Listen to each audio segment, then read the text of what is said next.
जय। राधे राधे। आज श्रीमद् भागवत महात्म्य में मैं कलयुग के प्रभाव का वर्णन करूंगी कि किस प्रकार से कलयुग में लोग ज्ञान सुनना पसंद नहीं करेंगे। महर्षि वेदव्यास जी ने बहुत ही चिंता जताई थी तब जब वह वेद और उपनिषद की रचना किए थे। महर्षि देवर्षि ने कहा भी था वेदव्यास जी को कि जैसे जैसे कलयुग का प्रभाव होगा, वो बात उस समय बता दी थी नारद जी कि जैसे जैसे कलयुग का प्रभाव होगा वैसे वैसे लोग ज्ञान से दूर होते जाएंगे, भक्ति से दूर होते जाएंगे। क्यों? क्योंकि लोग अपने आप को ही महापंडित समझने लगेंगे। आप 2 ज्ञान की बात बताओगे, वो आपके सामने में 4 बात बता देंगे। मतलब समय के साथ साथ ज्ञान, यज्ञ, भक्ति ये धीरे धीरे कम होते जाएंगे। अभी आप कई संतों को, महात्माओं को सुनते हैं तो इसका मतलब यही है कि अभी भी कलयुग का पूर्ण रूप से प्रभाव नहीं पड़ा है। जिस दिन हो सकता है पूर्ण रूप से प्रभाव पड़ेगा, उस दिन ज्ञान और भक्ति संसार से दूर हो जाएगी। बोलिए राधे राधे। महर्षि वेदव्यास जी देवर्षि नारद के समक्ष बहुत रोते हैं, बहुत चिंता व्यक्त करते हैं कि मैं वेद लिख लिए, उपनिषद भी लिख लिया, कई प्रकार के मैंने शास्त्र लिखे, पुराण लिखे, किंतु फिर भी मेरे मन में वो संतुष्टि नहीं। मुझे ऐसा भी लग रहा है कि कुछ मुझसे छूट रहा है, कुछ और मुझे करना।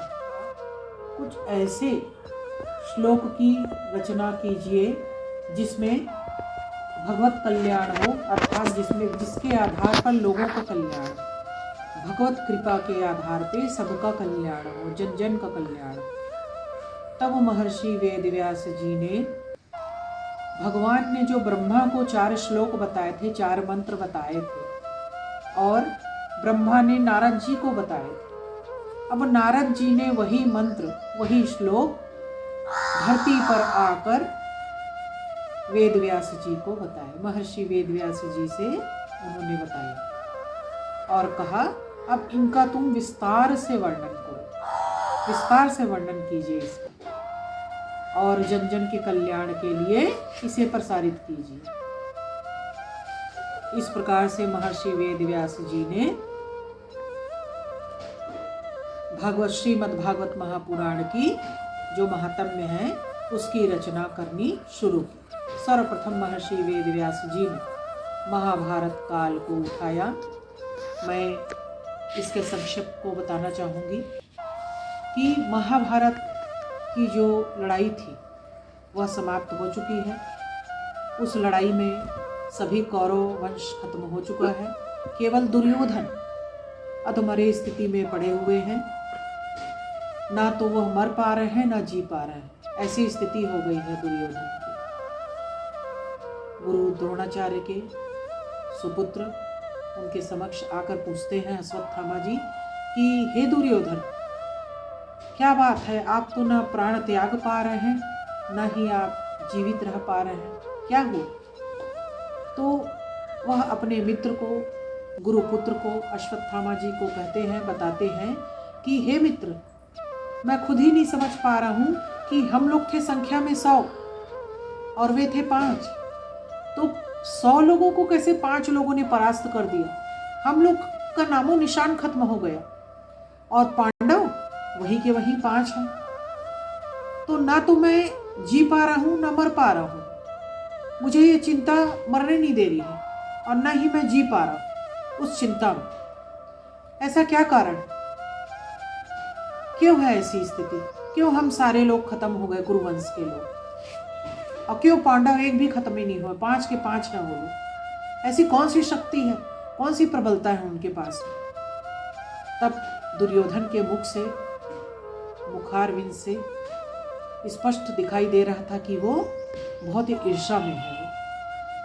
तब अश्वत्थामा को आदेश देते हैं कि हे मित्र, क्या तुम पांडवों के सिर काट कर ला सकते हो मेरे लिए?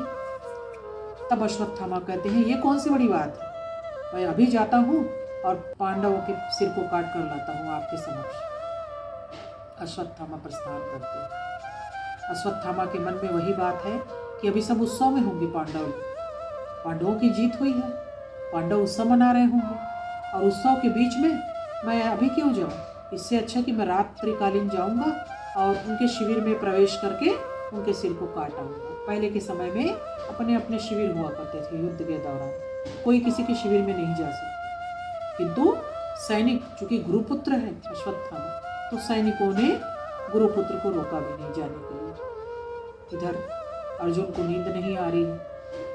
भगवान श्री कृष्ण पूछ रहे हैं, क्यों अर्जुन, क्यों नहीं सो रहे हो तुम? तब अर्जुन कहते हैं कि आप भी तो नहीं सोए हो नंद गोपाल, हे कृष्णा आप भी तो जाग रहे हैं। तब कृष्ण कहते हैं, मुझे तो नींद नहीं आ रही है, जाओ आप लोग सो जाओ। हाँ, जिसके आप रखवाले हैं उसको क्या चिंता है। इस प्रकार से अर्जुन अपने शयन कक्ष की ओर चले जाते हैं। अश्वत्थामा आते हैं, सैनिकों को रोकते ही नहीं। मैंने बताया वो गुरुपुत्र थे। सैनिक गलती से पांडव शिविर के स्थान पर पांडवों के पुत्रों के शिविर में प्रवेश कर जाते हैं। अब उन दिनों अंधेरा इतना रहता था, ये प्रकाश की व्यवस्था तो थी नहीं। मशाल जलाते थे लोग, मशाल में भी इतना स्पष्ट दिखाई देता नहीं था। तो अश्वत्थामा पांचों की सिर को काटकर थाल में सजाकर सिर को ढककर, सिर को देखा भी नहीं था अश्वत्थामा, और थाल पर सजाकर उन्हें ढककर वो दुर्योधन के सामने में प्रस्तुत करने के लिए जाते हैं। दुर्योधन दूर से देख रहे हैं और ऐसा कहा जाता है कि दुर्योधन को वरदान था कि जब वो सुख और दुख की स्थिति में रहेंगे आधे आधे, तब उनकी मृत्यु होगी, करुणांत होगा। और वही स्थिति होती है जब अश्वत्थामा को आते देखते हैं, 5 सिर सजे हाल, प्रसन्न हो जाते हैं, उत्साहित हो जाते हैं कि आखिर मेरे शत्रुओं का वध हो गया। और जब नजदीक आते हैं, उठाते हैं उस रेशमी वस्त्र को, कपड़े को, तो देखते हैं कि पांडव के पुत्रों का सिर कट गया। बहुत दुखित होते हैं दुर्योधन और अश्वत्थामा को कहते कि हाय, ये तुमने क्या कर दिया अश्वत्थामा, तुम किसके सिर को काट लाए? ये तो हमारे श्राद्ध इत्यादि कर्म करने वाले थे हमारी मृत्यु के उपरांत, ये तुमने क्या कर दिया? हमारे कुरुओं की तो कोई गति है नहीं, कुरु वंश तो समाप्त हो चुका है, अब यही तो बच गए थे श्राद्ध कर्म करने के लिए, इनको भी तुमने मार दिया। इस प्रकार से करुण दुख मनाते मनाते, रोते रोते दुर्योधन का प्राणांत हो जाता है। बोलिए राधे राधे श्री राधे।